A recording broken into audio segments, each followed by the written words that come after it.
哼。杜太太也哼了一声。战一阳，你来做什么？杜太太没好气地问道。我们家不欢迎你，你哪里来的哪里去。战一阳讪讪地笑，阿姨，我想见一见杜小姐。我们家雨萌不想见你，你赶紧走，否则我们就放狼狗了。杜太太拒绝地道，有多远滚多远，当我们家雨萌是什么？你想就斗一斗，不想了就说没有爱上他，玩弄他的感情。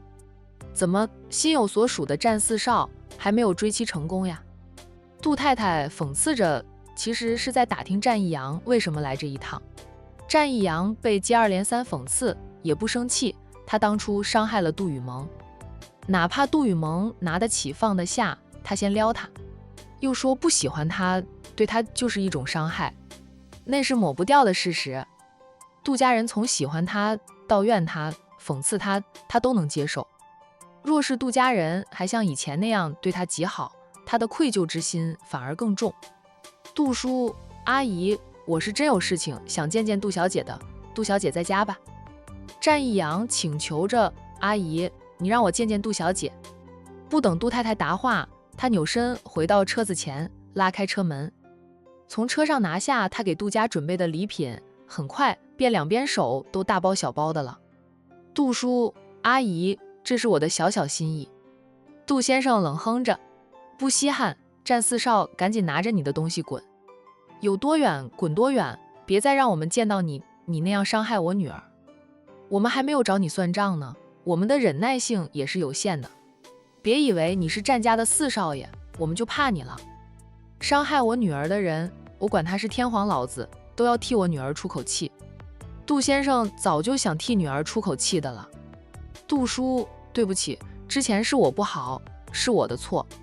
战一阳道歉，他向杜雨萌道过歉，也赔了礼。杜雨萌知道他们不可能后，虽说有点难过，但也没有怨他恨他，还和他的嫂子们成了朋友呢。就是嫂子们邀请杜雨萌来管城玩的时候，杜雨萌都拒绝了。战一阳知道杜雨萌还是介怀的，是他混账，伤了杜雨萌的自尊心。你跟我道什么转？你对不起的人又不是我。杜先生的脸还是绷得紧紧的。战一阳，我不管你今天是因何过来，我女儿不会见你。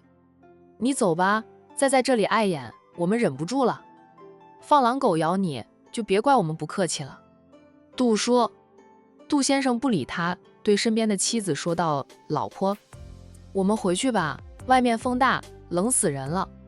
说着拉着妻子就走。走了几步，杜先生又停下来，扭头对战一阳说道，战四少若真心道歉的话，脱下你的外套，然后在这里站上2个小时，我就当你是诚心道歉的，会让你见雨萌。战一阳这种习惯了管城的冬天都不冷，让他脱掉外套，在这里站上2个小时，冻不死他也能让他脱层皮。离开了有暖气的地方，他觉得海城的冬天好冷，零下几度10几度的，他在管城哪里经历过这种低温天气。在管城气温跌到10度，大家都觉得好冷好冷了。杜先生带着杜太太往回走，杜太太小声说，丈夫，万一他真的脱掉外套，在那里站上2个小时，冻死了怎么办？他们是想替女儿出口气，可不想整死战一阳，那样就和战家结仇了。结不成亲家就算了，可不能成为仇家。杜先生说道，他若是真的照做了，半个小时就会让雨萌出来叫他进去。他不按我的要求去做，更不会冻着他。做了，战一阳顶多就是感冒一场，不做啥事也没有。我看他这次过来也不是为了情，不知道他过来做什么。杜先生叹着气，真不想让咱们闺女和那小子再碰面。闺女好不容易放下了对他的那点感情，又见面的话，谁知道闺女会不会对他爱火重燃。他们的宝贝女儿鲜少对男人动心的，他们眼光高，女儿的眼光更高。好不容易女儿动了心，战一阳却抽身离去，说是去追求他的真爱，还说他当初追求萌萌那是战老夫人安排的，他当孙子的不好，拒绝奶奶的好意，才会追求萌萌。的确想过与萌萌在一起，只是没有培养出感情，他便放弃了。只能说自家闺女在感情方面过于单纯，没有经验才会轻易爱上战一阳。想起战一阳当初对闺女那么好，杜先生又觉得怪不得闺女的换成她是女人。面对着一个年轻英俊又是来有成，对自己温柔体贴的男人，他都会动心。等下和萌萌说一声吧，他若想见就让他见，不想见就让人赶战一阳走。我看中的女婿就这样飞了，我都难受。杜先生失笑，好男人还是很多的，说不定以后萌萌能找到比战一阳更好的。萌萌的那些师兄弟其实就很优秀，女儿说了，他对师兄弟们只有手足情，不可能发展成男女感情的，叫咱们不要胡思乱想，也不用着急他的婚事，顺其自然吧。真正的缘分来了，挡都挡不住的。夫妻俩走了几十米远后，扭头看向大门口，见战一阳还站在那里，提在手上的东西放下了，正在脱外套。看到战一阳还真的脱外套，杜太太的心情好了很多，至少战一阳是诚心的。老杜那小子还真的脱外套了，看到了，半个小时后再让闺女出来。杜先生的脸色也和缓些了，他们并不想为难战一阳，只要战一阳不来打扰他们的女儿就行。既然战一阳赶来，那就要做好被他们为难的准备。没有动手，不打不骂的，也不放狼狗，只是让战一阳脱掉外套，站上半个小时，这样的为难算轻的了。夫妻俩回到屋里，好一会儿，杜太太才上楼去，来到了女儿的房门前，抬手敲门：“萌萌，你起来了吗？”杜太太边敲门边叫喊着。杜雨萌早就醒来，但还没有起来，难得可以赖床，她想睡到吃午饭再起来的。母亲来敲门，她只得翻身下床，边应着边穿上拖鞋去开门。还没有起来吗？等女儿开了门后，杜太太笑着说了句，接着她进了女儿的房间。杜雨萌的闺房装修偏暖系，家具却很少，除了床、一张电脑桌，就只有一套沙发，她喜欢简单点。她的房间也是最小的，她说房间太大，感觉空荡荡的，睡得都不安稳。杜太太认为是女儿跟着师傅学功夫的时候，与她的师姐妹们住的房间不大，女儿就习惯了小房间。相较于普通人来说，其实杜雨萌的房间很大的了，只是相对于杜家其他人来说，她的房间才显得小。杜太太在沙发上坐下来，妈，我先去换衣服。母亲来了，杜雨萌不好再赖在床上，去换了衣服，并洗刷完毕，才从浴室里出来。她给母亲倒了一杯温开水过来，放在母亲的面前了。她挨着母亲坐下，妈不忙吗？妈忙什么？要做什么，吩咐他们做就行了。杜太太只会在除夕当晚亲自下厨，给一家人烧几道拿手好菜，其他菜则交给厨师去做。杜家有几个厨师，每个厨师擅长的菜系都不一样，每天他们都做2个菜，便什么菜系的菜都有了。不过因为过年有2个厨师回家过年了，现在只有2个厨师，杜家人全都放假在家里了，厨师就比平时要忙一点。萌萌，妈跟你说件事。杜雨萌含笑看着母亲，等着母亲说是。你对战一阳还有想法吗？杜雨萌挑眉，妈怎么会问这个问题？他对战一阳还有想法吗？说老实话，还有的，就是没有以前那般强烈了。妈就是想问问，如果你现在见到他，会不会对他爱火重燃？他那个人怎么说呢？妈不想你再受一次伤害。杜雨萌笑道，妈，你女儿没那么脆弱，一点情伤而已，又死不了人，我爱得起，也放得下。你能这样想，那就最好了。过了年，你自己留意一下身边有没有适合你的，不用对标着战一阳去找，就找咱们海城的，你还不用远嫁。受了什么委屈，还可以回娘家倾诉，我和你爸还能去给你出气撑腰。若是远嫁了，受了委屈，爸妈马上飞过去，都要几个小时呢。杜雨萌警惕地问：妈，你这是催婚？不会在这几天的假期里给我安排相亲吧？他们家公司放年假是从年26开始到年初8开工，也就10天左右的年假。他可不想在这10天里天天都去相亲。若想嫁人还是很容易的，不必去相亲，他的爱慕者一大堆，只是他不喜欢他们，不曾接受过他们的感情。爱情有时候就是那样，他喜欢他，他却喜欢别人，别人又喜欢他。不催，你也还年轻，爸妈不着急，就是你若有喜欢的，可以先恋爱，恋上几年，彼此都熟识了解对方后再谈婚论嫁。不过不要太快付出真心，免得像上次那样。杜太太指的是战义阳，女儿就是太快爱上了战义阳，才会受到伤害。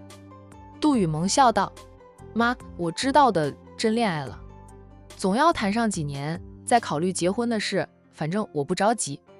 妈还是很放心你的，这个闺女可是跟着世外高人学了一身本事回来，又是由世外高人教养长大，她这个当妈的，在女儿成长中反而没有尽到一个当妈的责任。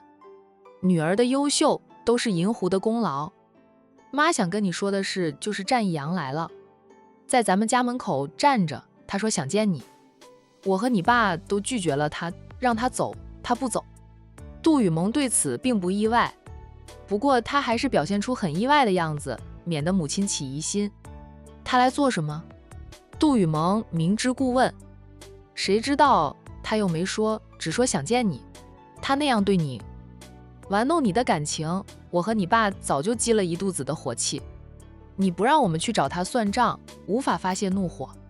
他今天撞上门来想见你，没那么容易。杜雨萌也没想过见战义阳。你爸让他脱了外套，在外面站上2个小时，若他没有被冻僵，就让你见见他。杜雨萌，妈，外面冷得要命，穿着厚厚的外套都会觉得冷，爸叫他脱了外套，他哪里抵挡得住零下10几度的天气？而且今天风很大，刺骨寒风，他冷死了，咱们也不好向战家交代，总不能因为我就与战家结仇吧？杜太太说道：你爸这样为难他，是想看看他是否有诚心的，他照做了。妈不就上楼找你，叫你出去带他进来，不会真让他冻死的，顶多就是感冒一场。杜雨萌当即起身说道：我出去看看，别真冻死了战义阳，两家结仇，就连他的师傅都会觉得对不起战奶奶，以后师傅在战家那里都得弯着腰。杜雨萌怎能让自己的师傅弯着腰？心里也是担心战义阳。穿上你的外套。杜太太提醒着女儿，并没有拦着女儿现在就出去。他夫妻进来也有一段时间了，战义阳此刻应该冷得发抖。战义阳是真的冷得发抖，刺骨的寒风像一把锋利的刀，从他脸上身上刮过，吹得他浑身生痛。那透心的寒意冷得他牙齿都打颤，唇色变成了紫色，手脚都在抖。2个小时，杜叔让他站上2个小时。战义阳想站上2个小时，他估计冻成了冰雕吧。还好他看到了杜雨萌，杜雨萌出来了。战义阳满怀期待地看着杜雨萌由远而近。2小姐。保安叫了杜雨萌一声。杜雨萌恩着，人已经走到了战义阳的跟前，伸手就从那一堆东西上拿起了战义阳脱下的外套，扔给了战义阳，说道：赶紧穿上你的外套，别冻死了，我们家可赔不起。战义阳没有抱着自己的外套，抖着嘴唇说道：杜叔，杜叔，让我站2个小时，冷得他说话都不够利索了。你不是想见我吗？我都出来了，你还管我爸说几个小时？我会出来，就是我爸妈同意的。赶紧穿上衣服，跟我进去，得让厨房给他煮一碗辣辣的姜汤，让他喝了驱寒气。杜雨萌这样说，战义阳才穿上外套，站了也有半个小时。就是半个小时，他都冷成这样。等他穿好了外套，杜雨萌转身往里走，跟我进去。好。战一阳赶紧弯腰提起那些礼品，追上杜雨萌的步伐。杜小姐，谢谢你。杜雨萌扭头看他两眼，又转过头去。我是怕你冻死在我家门口，你家里人找我家人算账。看在你两个嫂子跟我私交那么好的份上，我也不能让你冻死在我家门口呀。杜雨萌在离开管城后，是没有再以杜雨萌这个身份去管城，但他和海童等人的联系没有中断过，私交是很好的。战一阳笑笑说道：“我大嫂还有几个月就能生了，苏南的老婆也是，她的月份比我大嫂的要大1个月。海玲姐和东明哥领了结婚证，他们那对有情人终于修成了眷属。”杜雨萌听着他说，等他说完后，他问陆四少的腿完全康复了吗？在管城的时候，他是听陆四少说过，希望康复后再娶海玲姐的，说要给海玲姐一场盛大的婚礼。程姐姐还帮陆四少看过他的腿，说康复的其实很好的了，只要再坚持做复健，能够康复如常，像个正常人走路的。战一阳答道：“还没有完全康复，他们是先领结婚证，没那么快办婚礼。”哦，那样啊，也是可以的。江城封家的事，我这么远也听说了。是海玲姐去接管凤氏家族吗？提到亲朋戚友的事，两个人聊得还挺欢的。只有海玲姐最适合，我大嫂不行，商小飞也不行，而且他们俩都不乐意去挑那个担子。大嫂的外婆就只有2个女儿，而2个女儿一共为她添了3个外孙女。海玲姐为长，自然是海玲姐去接管凤氏家族。杜雨萌说道：“海彤姐不是不行，她是不适合。若是她接管了凤氏家族，你大哥就会成为上门女婿，以后生的女儿得姓凤，你们战家就是和尚庙。能不能生出女儿还两说呢。真能生出女儿来，你们家肯让好不容易得到的女娃子姓凤，以后接管凤氏家族，用脚趾头想都知道你们家人不会同意的。所以海彤姐不是没有能力接管凤氏家族，她只是不适合。商小飞也是不适合，商太太是她亲妈，当亲妈的最清楚自己的女儿是什么性子。凤氏家族跟我们这些大家族不一样，所以商小飞也不适合。杜雨萌笑了笑，叹道：“终究是海玲姐杠下了所有。”战一阳也笑，他想说什么，却是接二连三的打喷嚏。等会儿让人给你煮碗辣辣的姜汤，喝了驱寒，回去后你最好就去看看医生，开点感冒药吃。你们南方人是受不了这种寒冷的。每年冬天是有很多南方人北上旅游赏雪，不过很多人游完回去后都会感冒，太冷了，他们不习惯。有些人真去了北方，甚至都不敢出门，窝在酒店里，钻在被窝里躺上几天，然后打道回府，就跟暑假时那些被家长们带出去见世面的孩子一样。他们宁愿窝在酒店里玩手机，也不乐意出去晒个汗如雨下。战一阳想揉揉鼻子，奈何两边手都拿着东西，腾不出手来，只得忍着，但很快又打喷嚏了。杜雨萌说我爸叫你脱外套站着，你还真脱，傻瓜一样。你对我又无所求，更不是追妻火葬场什么的，没必要听我爸的话。得亏他出来的快，否则他能冻成冰棍。之前是我的错，我伤了你，杜叔和阿姨生我的气，是应该的。杜叔和阿姨没有打我骂我，只是让我冻上一会儿，已经是很好的了。战一阳说着又猛打喷嚏，他身体很健康，不过这一次他怕是真要感冒一回了。杜雨萌看看他不说话了，带着战一阳进了屋里。杜雨萌问管家：“姜汤煮好了吗？”管家答道：“快了。”杜雨萌嗯了一声，请战一阳坐下，又去给战一阳倒来了一杯温开水，问战一阳：“你吃过东西了吗？我给你拿点感冒药吃。”他冻了半个小时，肯定感冒的。战一阳抽了纸巾擦擦鼻子，他开始流鼻涕了。风度翩翩的美男子，老是流鼻涕，多损形象呀！战义阳又在心里苦笑，以为美男子就是铁打的，不会生病吗？我吃过了早餐，杜雨萌便去拿了一盒感冒药过来。我在药箱里找到这种感冒药，很好用的。你是先吃了感冒药再喝姜汤，还是先喝了姜汤，过一会儿再吃药？先喝姜汤吧。他已经让人给他煮姜汤，那是他一片好心。战义阳得罪杜家人太狠，不敢再浪费杜雨萌的一片好心，就想着先喝了姜汤，过一会儿再吃点感冒药。屋里有暖气，他进来后坐了片刻，又喝了一杯温开水，暖和多了。管家端着满满一大碗姜汤出来，还没有进前，杜雨萌都闻到了浓郁的姜味。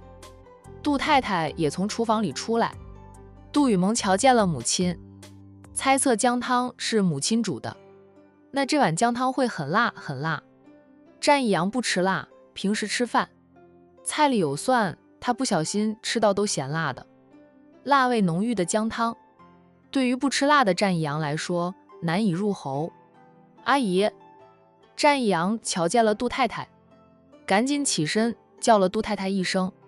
杜先生怕女儿说他让战义阳脱了外套站在外面受冻，早在老婆上楼去找女儿时，他就躲到大哥家里去了。杜太太淡冷的道：“你们俩说说话，我去找大嫂聊聊天。”说着，杜太太也走了。战义阳还没有坐下来，他又开始打喷嚏，一打喷嚏，鼻涕横流。他赶紧抽纸巾擦鼻子，俊脸莫名的涨红，觉得在杜雨萌面前丢脸丢大发了。先喝碗姜汤驱寒。杜雨萌并没有笑话他，从管家手上接过那碗散发着姜味的姜汤，放到战义阳的面前，说道：“要驱寒，姜放的会多一点，有点辣，你忍一忍，喝完这一碗会好一点的。趁热喝，热腾腾的，驱寒效果才好。”战义阳恩着，他又用纸巾擦了擦鼻子，纸巾扔进垃圾桶，看到垃圾桶里满是纸巾，他更加的不好意思，端起了那碗热气腾腾的姜汤，小心翼翼地喝了一大口。好辣，辣的他差点就要喷出来。记起杜雨萌就在旁边，他硬逼着自己咽下那口姜水，只喝了一口，战义阳就放下了碗。他对杜雨萌说道：“杜小姐，姜汤太烫了，我等会儿再喝吧。”太辣了，他不想喝第二口。我先吃药。对比喝姜汤，战义阳宁愿吃药，药是有点苦，他还能吃。杜雨萌直接戳破他：“你是怕辣，不想喝姜汤吧？”战义阳又打了几个喷嚏，然后自己去倒水过来吃药。被杜雨萌戳破了，他干脆就承认，的确是怕辣。我不喜欢吃辣，这碗姜汤实在是太辣了，刚才喝那一口，辣的我都想吐出来。不好意思，我硬咽了下去。辣死他了！若是让你喝一大碗辣椒水，岂不是要你的命？杜雨萌打趣着他，心里想着，若有一天战义阳知道他就是狐狸了，追求他的时候，他是不是可以给他喝一碗辣椒水？不能一碗，让他天天喝一杯吧，喝太多，辣坏了肠胃，生病住院还得他去照顾他。杜雨萌已经想到了怎么整治这个让他曾经爱上，现在还没有完全放下的男人了。战义阳不好意思地道：“让我喝辣椒水，简直就是让我去死。姜汤我都喝不下去，更不要说辣椒水了。”杜雨萌笑笑说道：“还是要喝碗姜汤的，你喝不完，就喝上半碗，也能驱寒气。你们不习惯这么寒冷的天气，就是我们习惯了大冷的天，让我们脱掉外套在外面站上一会儿，也会冻得感冒。你这一场感冒怕是跑不了，不过喝了姜汤，吃了感冒药会好一点，不会让你病太久。”战义阳垮着俊脸：“这姜汤太辣了，我只喝一小杯可以吗？身体是你的，你不在乎的话，你可以不喝。我有什么？又不是我叫你在外面站着吹北风。虽说是我爸叫的，但你可以不听我爸的。你既然听了我爸的话，那就要想到这个生病的后果。战一阳，杜小姐，我没有怪杜叔的意思。杜叔和阿姨生我的气是应该的，过去是我的错，我不该招惹你后又跑了，那是过去的事了，不必再提。说吧，你要见我，不惜受寒也要见我，是什么事让你坚持？杜雨萌不让他再提过去的事，过去都过去了，他现在对他的感情并不深，随时分开，他都能很快走出来。尝到了一次情伤后，哪怕伤得不重，杜雨萌也明白了一件事，在爱情的世界里，谁先动心，谁就是容易受伤的那个。以后还是先好好的爱自己，等到对方付出真心真情了，他再慢慢回报。但要保留一点，不要爱得死去活来的。爱情谁知道能不能长久？多少当初爱得死去活来的情侣，最后分手后老死不相往来的呢？总说天长地久，有多少真能够天长地久的？战一阳支支吾吾的说不出来，他能说他怀疑他是狐狸吗？这只是猜测，没有证据。在杜雨萌的盯视下，战一阳把心一横，说了老实话，我是过来向你道歉的。杜雨萌扬眉，道歉？你上次跟我说清楚后，已经向我赔礼道歉过，不用再过来道歉。我又不怪你，感情的事本就要讲究你情我愿，不能勉强。酱扭的瓜儿不会甜，我不会逼迫你接纳我的。都这么长时间了，我对战四少你也没有想法了，还得谢谢四少早点跟我说清楚。我那时候是刚对你动心，你跟我说清楚了，我很快便死心。战一阳不好意思地道，杜小姐，不是那件事，是最近我暗中跟踪你了。跟踪我？为什么？杜雨萌装着不知道的样子问他，我做了什么要被你跟踪？想了想，他问，昨晚我家的狼狗不停地吠，保安说有贼，但没有抓到那个贼，那个贼不会是你吧？战一阳的脸更红了，真是你？战一阳，你知不知道你那样做很容易出事的，万一真被狼狗撕咬挂掉了，我们家可赔偿不了一个孙子给你奶奶。让战奶奶知道你昨晚的行为，她能打断你的腿。战老太太肯定会抡起拐杖敲打着战一阳的。你还没有说你为什么跟踪我，还当了一回贼。战一阳看着他，这样看着我做什么？我可没有再去找过你，咱们都几个月没有见过面了。萌宝是你吗？战一阳问道。狐狸是你吗？杜雨萌笑，我的名字里面有个萌字，在我小时候叫我萌宝还可以，现在我都20好几了。四舍五入的话，可以说是30岁的人，再叫我萌宝的话，感觉有点怪怪的。四少还是叫我杜小姐吧，别叫我萌宝了，我会以为四少又想追求我呢。狐狸又是谁？四少为什么会认为我是你嘴里的那2个人？杜雨萌想知道战一阳怀疑他就是狐狸，是他查到了，还是谁跟他说了？按理知道的人没有几个的，连他的家人都不知道他在外面有那么多的马甲，所以他特别的佩服战奶奶。他以前都没有见过战奶奶，战奶奶是怎么知道他的马甲？战奶奶既然知道他的马甲，却不告诉战一阳，是什么意思？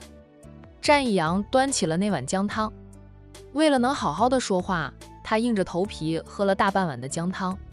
杜雨萌看着他喝，等他放下碗时，杜雨萌说他不是说不喜欢辣吗？刚才一副宁愿上断头台也不愿意喝姜汤的样子，老是打喷嚏影响我说话，你这是准备开始长篇大论了。杜雨萌好笑地道，我要不要准备点瓜子点心的，坐在这里边吃边听你的长篇大论。战一阳说道，你准备点吧，他也有点饿，想吃。杜雨萌叫来了管家，吩咐管家给他泡一壶茶过来，再拿点他平时会吃的零嘴。管家沏好茶后，杜雨萌给战一阳倒了一杯茶，说道，你可以开始编了。杜小姐，我不是编，我是杜小姐，你是狐狸吧？战一阳再次问着。四少，我说了，我不知道狐狸是谁。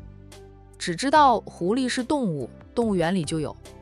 你再问我是不是狐狸，我会认为你在骂我狐狸精。狐狸是绰号，说明它很狡猾，很会骗人。百变狐狸，它的马甲很多，变来变去的，让人误以为是很多人，事实上只有他一个人。杜雨萌一副饶有兴趣的样子，说道：原来是这样，你认为我是百变狐狸，喜欢变来变去骗人。战一阳，你有证据吗？我没有证据。没有证据，你就是编排，是造谣，毁我声誉。战一阳还是看着他半晌，他说道：我大嫂跟我说过，我就没有怀疑过杜小姐其实是我一直要找的狐狸。大哥很聪明，他肯定知道点什么，然后跟大嫂说的。还有我奶奶当初她反复说，叫我以后不要后悔。如果你不是狐狸，是我爱上的女人，我跟你坦诚一切，说清楚明白了，咱们就不会有未来，我又怎么会后悔？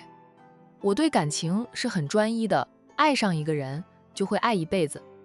杜雨萌端起自己的茶杯，慢条斯理地喝着他的茶。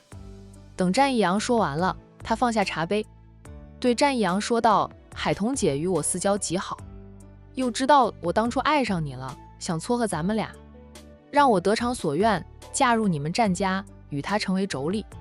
你有没有想过，他可能故意那样说，误导你，让你以为我是你爱上的狐狸？你奶奶那样问你，也很正常，他老人家费了那么大的劲儿才帮你挑中一个老婆人选，你说不要就不要了，奶奶自是遗憾的，当然会反复提醒你以后不要后悔。当然了，你就算说你现在喜欢我了，我也不会和你在一起，不想在一个坑里被坑2次，受2次伤。杜雨萌正视着战一阳，你是喜欢那个狐狸，但又一直追求不到，被你大嫂那样暗示一下，就跑来找我，觉得我对你余情末了，你能早点抱得美人归吧？大嫂只是暗示他，并没有明着说，他又没有证据证明杜雨萌就是狐狸。杜小姐，方便让我看看你的衣帽间吗？方便呀，你想参观，我现在就带你上楼去参观。杜雨萌化妆成狐狸穿的衣服，她藏得很好，战一阳肯定不敢乱翻，只是看看她的衣帽间，哪能找出她熟悉的红衣。杜雨萌这么爽快地答应了，战一阳反而放弃了。四少不想参观了，那四少可不要再怀疑我是你的狐狸哦。还真是羡慕狐狸姑娘呀，她能得到四少的真心。四少为了她什么都肯做，着实让我羡慕嫉妒。战一阳没有证据，杜雨萌也不会被他直白地问，就承认自己是狐狸。不过战一阳为了另一个他什么都可以做，还是让杜雨萌羡慕的，哪怕他爱的人也是他。四少真的不打算放弃，一直去追寻他吗？我到底哪里不如他了？杜雨萌很想知道自己以真面目、真实分和战一阳相处时，战一阳怎么就无法爱上他？他换了个马甲，战一阳就爱得死心塌地了。杜小姐，你很好，真的，你很好，是我配不上你。战一阳真诚地道，杜小姐没有不如狐狸的地方。我也不知道我为什么爱上的狐狸，可能是我反复做着同一个梦吧。梦里与我纠缠不休的女人是狐狸，我还没有刻意接近杜小姐之前，就已经反复梦见了狐狸，后来真在现实里见到了她。我想要说我为什么会爱上狐狸，而非杜小姐，只能说是梦里爱上的吧。当梦变成了现实，就自然而然的事了。说来，我是接近杜小姐后才见到现实里的狐狸本人。我知道你是奶奶给我精挑细选的，各方面肯定很适合我，我也不想让梦变成现实。相信奶奶的眼光，很努力的去追求你，对你好，我以为能培养出感情来。可是努力了2、3个月后，我发现我想的始终是狐狸。对你，我可以当朋友，当兄妹，唯独没有男女心动的感觉。我唯有向你坦诚，免得你越陷越深，杜小姐。不管怎么说，是我不该，我郑重的再向你道歉。杜小姐那么好，以后肯定能找到一个优秀又只爱你一个的好男人，那个男人不会是他。除非他就是他爱的狐狸。他说他不是，还说他被大嫂坑了。大嫂是想撮合他和他，才会暗示他是狐狸。大嫂有没有撒谎，战一阳是否定的。大嫂的为人，他清楚不会那样做。当初他和杜雨萌说得很清楚了，他们都是对待感情专一的人。大嫂既然知道他只爱狐狸，又怎么再撮合他和杜雨萌？说不定大嫂心里开始觉得他配不上杜雨萌了呢。大嫂身边的朋友在爱情上都是彼此相爱，你情我愿的。战一阳相信海童绝对不会坑他，故意骗他，让他跑来找杜雨萌。那就是杜雨萌欺他没有证据，硬是不承认他就是狐狸。他不肯承认，他唯有回去求奶奶了，求奶奶告诉他杜雨萌到底是不是萌宝，是不是狐狸。奶奶不告诉他，他就变身为奶奶的尾巴。奶奶走到哪里，他就跟到哪里，让奶奶烦透了，奶奶就跟他说实话了。看他苦追娇妻不成，奶奶想来会告诉他的了。就算奶奶告诉他一切，他要追回杜雨萌也不容易。奶奶不就是想看戏吗？故意不跟他说清楚一切，让他伤过杜雨萌，再告诉他真相，然后看着他追妻火葬场。想到杜雨萌若是狐狸，战一阳在心里苦笑。他的确是要追妻火葬场，会比大哥当初欺骗大嫂被拆穿时哄妻追妻难度更高。